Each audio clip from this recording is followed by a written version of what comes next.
Coming of Age is coming up next. I'm your host, Josh Newby.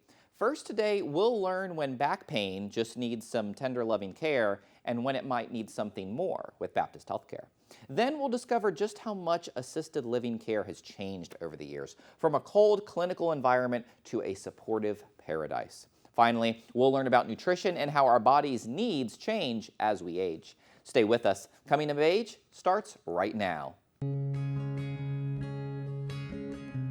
As we age, staying active in life and involved in the community can become a challenge. But with Council on Aging of West Florida's range of home-based services, you remain healthy, independent, and engaged. From Meals on Wheels and respite care to senior dining sites and the retreat, you'll feel empowered to regain your freedom while retaining what makes you, you. We've been in the community for nearly 50 years, advocating for elders and supporting those who care for our parents and grandparents.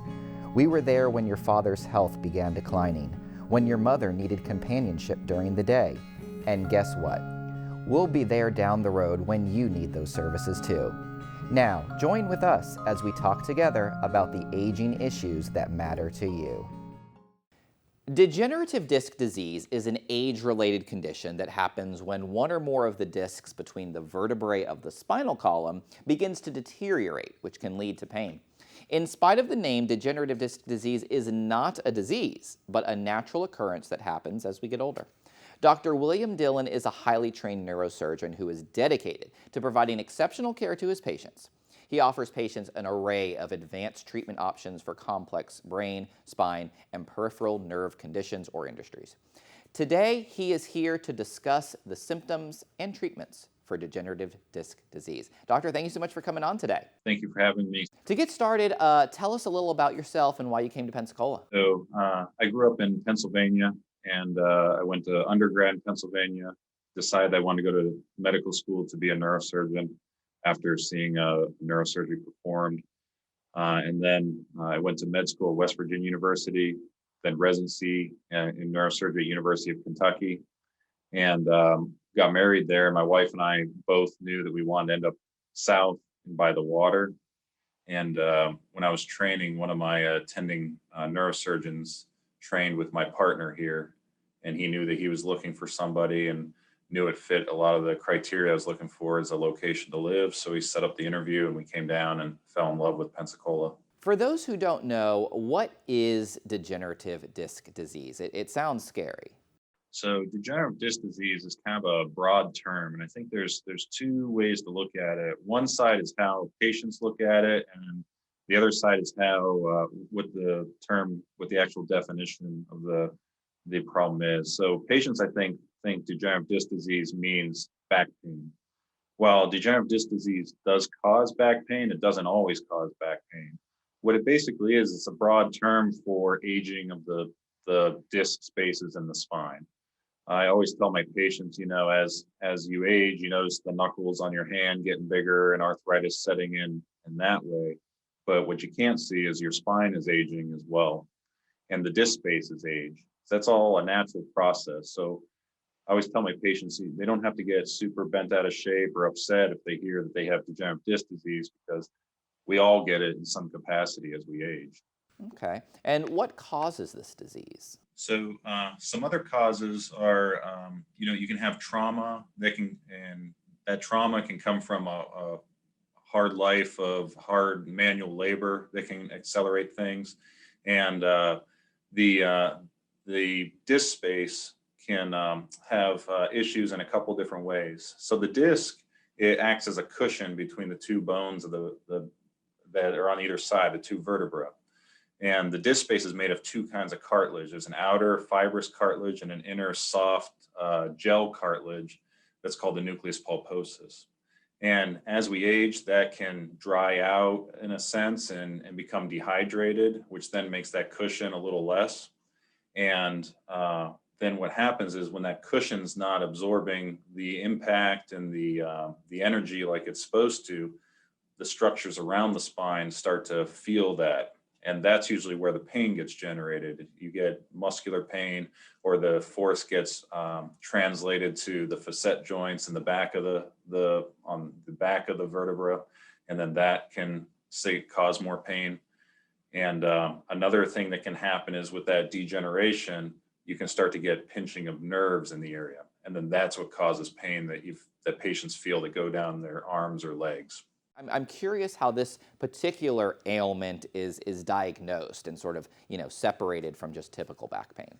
So it's diagnosed in a couple different steps. First is a good history and physical, because that's how all medicine should start. And typically, a patient will go to their family doctor, and they'll say, "I've got back pain." So there's a lot of things that cause back pain. It could be pulled a muscle, it could be the bone, it could be disc disease. So your doctor will do a history and physical. He'll narrow in on where your back is hurting, and usually they start with an X-ray. They get an X-ray to just basically look at the bones, make sure the bones, there's no signs of any fractures, because fractures could cause back pain. Make sure the bones are in good alignment. And you can also kind of start to see if there's some disc problems, because you might see that the height of the discs are different between the different vertebrae. And then what usually happens then is, if they suspect there's disc disease going on, that usually sparks an MRI of the back, because that's where you really see the soft tissue. And that's where you can really kind of make your diagnosis. When you put all those things together with the findings on the MRI, that's where I get involved, in all the patients that come to my clinic. They usually have gone through all of that. What are the symptoms of degenerative disc disease, and what does that treatment component look like? I think patients, a lot of times they think, "Oh no, I got degenerative disc disease or degenerative spine disease. I'm going to have surgery." That's not true. Only it's estimated about 10 to 20 or 30% of back pain actually requires surgery. So most of the treatment is what we call conservative or non-operative. And in fact, most of the patients I see, I send down that route, and I don't do surgery. I believe that surgery should be the last option, and you should always exhaust the other options first. So first things we start out with are managing lifestyle choices that can kind of contribute to the pain. That would be smoking cessation, weight loss, making sure the patient's exercising. A way we get people exercising and teach them how to take care of their back in that way is physical therapy. Physical therapy is excellent. You can see miraculous turnarounds in the patient's pain and symptoms from physical therapy alone. So typically send patient out for about 6 weeks of physical therapy. During that time, if the patient's really suffering, a lot of times I'll bring in our colleagues in the pain management world, and they will, they'll come up with regimens for pain medication. I like to avoid narcotic pain medication. Sometimes it's used. It should only be used in the short term to kind of get over a real acute spike in the pain. But the pain management guys and the guys here at Baptist do an excellent job of avoiding the narcotics. So they'll put you on a regimen of muscle relaxers, non-steroidal anti-inflammatories, and sometimes gabapentin, other medications like that aren't addictive medications. And then they also provide localized injections. That could be epidural injections, that could be facet injections, and they localize, and they'll actually target the source of the pain, and they can provide an injection that's usually a combination of some steroid that provides a long-term pain relief, in addition to a local temporary, like a numbing type medication that acts immediately. And then I kind of touched on steroids. A lot of times we put patients on a short course of steroids that kind of tapers off. That helps get rid of that acute inflammation, gives people a lot of benefit a lot of times. Last question for you. What about the surgical options when surgical intervention is necessary? So there are different kinds of surgeries that I perform based on what the patient's issue is and what's causing it. There's two main things that we do with surgery. We do decompressions, and that takes pressure off of nerves and provides relief that way. And we also do stabilizations, and that's where we do fusions. And that's where I think people get really nervous, because they always hear about people getting screws and rods in their back, and that's the fusion side. My progression when I think of how to treat a patient is I want to try to get the patient taken care of non-operatively first. If they fail that and they need surgery, I'm thinking, can I do the smallest surgery possible? And that's usually a decompression. If I don't think that'll work, then you kind of move into the fusion because that's the biggest of the surgeries. The decompressions range from, might do a full laminectomy where we take off the bony roof of the whole vertebra and decompress the spinal cord in that location that way. Might do something smaller. We do a foraminotomy where we just drill a little hole and drill in, take down the bone and open up the passageway where the nerve is exiting. Another thing that happens, a lot of times people here, they have a ruptured disc or a bulging disc. Sometimes that requires a decompression we call a microdiscectomy. You go in, you do minimal bone work, but then you go around the spinal cord and you take out the offending disc fragment that has popped out of its normal location within the disc and is now abutting the nerve. When you take that fragment out, that decompresses the nerve and the patient's pain resolves usually. Great information, Doctor. Thank you so much for joining us today. Next, we're talking about the next level of care beyond in-home, facility care. Stay with us.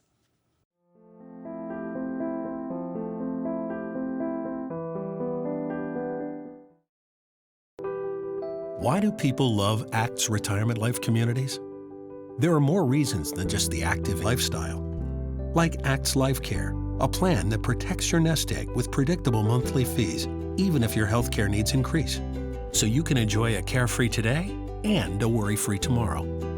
Plan a visit and see why our satisfaction rating with current residents stands at 98%. ACT's Retirement Life Communities, where loving kindness lives. The Beacon at Gulf Breeze offers the finest senior living community in the area. We are here for your loved ones who need assisted living and advanced memory care services. Seniors will feel right at home with studio, one-bedroom apartments, a large dining area, a beautiful landscape courtyard, and even a salon. With professional staff and one-on-one care, your loved ones are our top priority. Welcome to the Beacon at Gulf Breeze. Welcome home.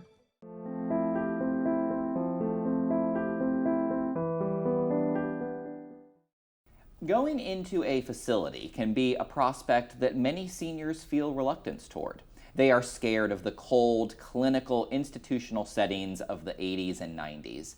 But as we'll see in a minute, assisted living facilities and memory care organizations are really quite fun nowadays. Vibrant places to live for any age, but especially for the elderly. Let's talk to Becky McCaw with the Beacon in Gulf Breeze for some examples of what I mean. Becky, thank you so much for coming on today. Thank you for having me. Let's start broad. For those who have never heard of it, what is the Beacon? We are a assisted living and memory care community, and I like to say we're more of a resort-like community than a facility. Yes. We have, of course, seniors who live with us, and we do 24/7 nursing care if it's needed, but some people don't need that. Yeah. So you cater to all ranges of ability and cognitive ability as well. Yes, we do. Excellent. We do. I'm sure one of the first questions you always get asked is about insurance and payment. So do you take long-term care insurance, Medicaid? How does that work? Yes. Long-term care insurance is actually an insurance that is paid directly to the person who took out the insurance. Right. So they're going to get a bill from us, an invoice, and then they give that to the insurance company and they pay the person. So yes, in a sense we do, because it's being paid directly to us from the resident.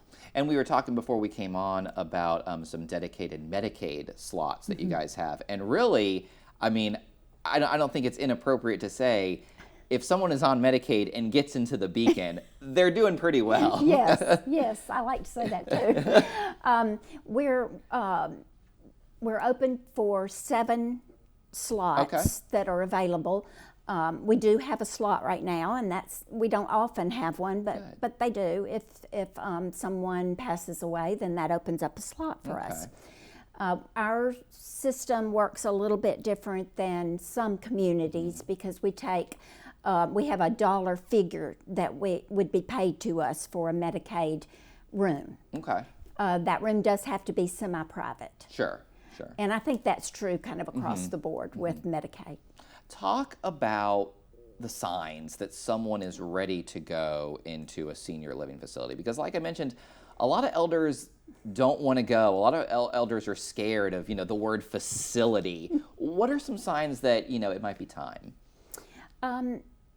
Particularly when family realizes that they're either not paying bills or their nutrition has gone down, they've lost weight, their house is not being kept up, they're isolating in their homes, they no longer want to drive, or they want to drive but are getting lost when they go out and can't remember where they were going, things like that. Okay. And that doesn't necessarily mean that they have to go for memory care because of those issues, but that they just need a little bit of help with some things, and we can do that. That's right. Everybody needs help every now and then. Let's get to the fun stuff. Okay. Talk about some of the amenities that you guys offer, because it really is like a resort-light experience. It is. It is. We have an activity director who is wonderful. She provides us a calendar once a month. And if you go on our Facebook page, you'll be able to see that, or you can call and talk to us about those kind of things if you're interested in a family member coming or a friend. You can also come to our activities and try it out before you make a decision to move in. But we have happy hours 6 days a week. Okay. That's there you go. That's big. We also have, we had an Easter party, we had an Easter service, we had a brunch in our dining room. Excellent. And lots of fun activities. Yeah. We were talking before about pre-COVID activities, but we have been going to movies, going to the theaters, going to the ball games. We do a lot of things. We do, even now, we're still doing a leisure drive out to the beach. Oh, good. And then we stop and have ice cream on the way back. So it's fun. I need to check in over there. That socialization component is really just so important. I'm glad you guys do that. Yeah. With COVID, right now, and presumably, I guess, for the next couple of months, what are the visitation rules with family and friends? Well, we're totally open for visitation now, which is wonderful. That's only been a few weeks. Sure. But we still require you to sign in, make sure you haven't been around anybody who has had COVID recently. I don't know, 14 days probably. Right. And then we take your temperature, and then you're free to go to the room. You can visit in the congregate areas. Good. That must be such a relief. I mean, not only for the family, but also for the clients. I mean, our residents were so tired of being isolated. Yeah. And we had the lockdown kind of thing. Right. For the quarantining if someone had it, but we only had 2 or 3 people the whole year. That's good. That's really good. Yeah. I'm happy for you guys. We have just about a minute left, but I'm curious, what do people need to know before enrolling at the facility? Because if you don't work in this industry, if you've never dealt with this, then it can be like, do I just call up and sign up, or is there a process? What does that look like? Of course, we want them to call us, come by for a tour, and we are open for tours now. So we'd love for anybody who wants to do a tour to come. Good. Give me a call, we'll set it up. But other than a physician's order, that's the only really hoop you have to jump through that causes a little bit of time before you can actually move in. Sure. I mean, it is a beautiful, I won't say facility, it is a beautiful community. Yes. Thank you. And I'm sure your residents are so fortunate and happy to be there. Yes, and we're happy to have everybody. Good. Becky, this can be confusing information. Thank you for dumbing it down for us. I appreciate you. You're welcome. Thank you for having me. Everything you want to know about nutrition and how our needs change as we age, coming up next.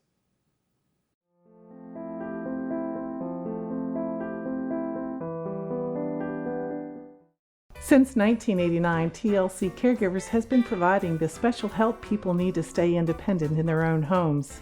TLC is an employer of choice in the home care market. Our employees are screened with level 2 background screens, drug-free, and have caregiving experience. If you have time, enjoy people, and are interested in joining us, go to tlccaregivers.com to learn more about becoming a TLC caregiver, or visit us in Cordova Square.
There was a time in my life where I was extremely homesick. I decided that I needed a pet. When I first saw a turtle, my heart was full. He jumped up and kissed me and jumped right into my arms. I immediately went up to the volunteers at the shelter and said, I want him, he's gotta come home with me. Now anything but lonely.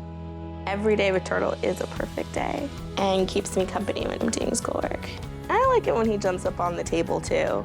He is a veggie thief. He's an incredible companion and my best friend. Can't say that I've met anybody that doesn't love him too. When I adopted Turtle, I discovered all the things that make him unique. He's a little bit of a lot of things, but mostly he's all pure love.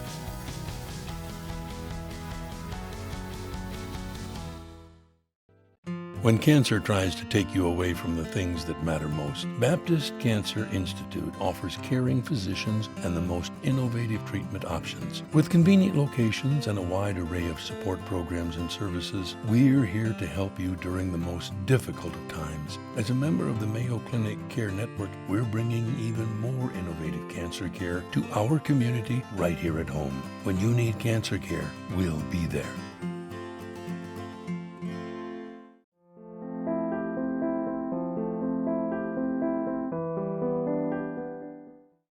Nutrition is always important to all humans, but especially those who are aging, and especially during a pandemic. It is so crucial to make sure that our bodies are getting both the right macro and micronutrients. But what are those, and do they change as we age? Dorothy Lee of Escambia County Extension Services is here with us today to break it all down. Dorothy, thank you so much for coming on today. Okay. Let's start off with a really easy question. Why is a proper nutritious diet so important, especially during COVID-19? Well, a healthy diet is important, of course, at any time, but during this period of time when we're dealing with immune systems and so forth with the COVID, it is definitely one of the things that we want to foremost keep in mind is eating a healthy, nutritious diet, because that helps in supporting our healthy immune system. What do you find is the biggest nutrition concern for seniors? I think it is related a lot of times to limited access to nutritious foods. I know older adults are high risk, for food insecurity. And during the pandemic, of course, what has happened is a lot of times some of those areas where they may have dined and received a well-balanced, nutritious meal, they're having to close, or they're having to make some different arrangements there to assist their seniors in receiving their meals. We're always hearing, don't eat this, don't eat that, but does that change as we age? And specifically, what are those don't eat this items for seniors? Well, I don't know that to zero in on any particular one food or so forth, but it is important, and of course including lots of fruits and vegetables in the diet, 100% whole grains in the diet, what we call high protein, the lean protein foods, and good calcium rich dairy foods in the diet. This helps with developing a healthy immune system. Is there such a thing as eating too healthy? Can we eat too many vegetables to the point where maybe we're not getting nutrients that other foods can provide? Well, actually, in eating Pacific diets, making sure that those foods that are rich, say in protein, or rich in those nutrients that the body needs to maintain optimal health is very, very important. Not more or less substituting other foods for those foods that now they have kind of limited on their list because of their specific type of diet. And what are some resources you recommend for seniors who want to maybe get their nutrition back on track after, a couple years or maybe a couple decades of not eating so well? Actually, there's a great resource, and it can be accessed online at myplate.gov. And it lists some of those recommendations for a nutritious diet for older adults.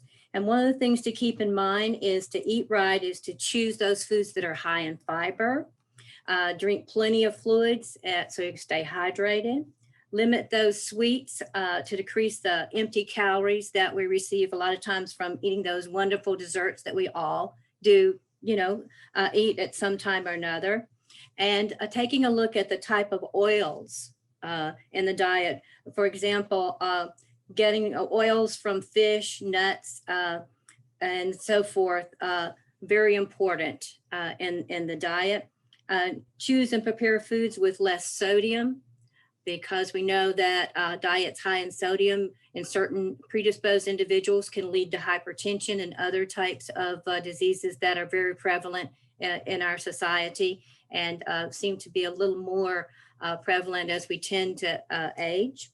Talk to your doctor, which is really important, about your diet, and follow any medications that your physician may recommend. Great information, Dorothy. Thank you so much for joining us today. This was really great. And until next time, enjoy life. You've earned it.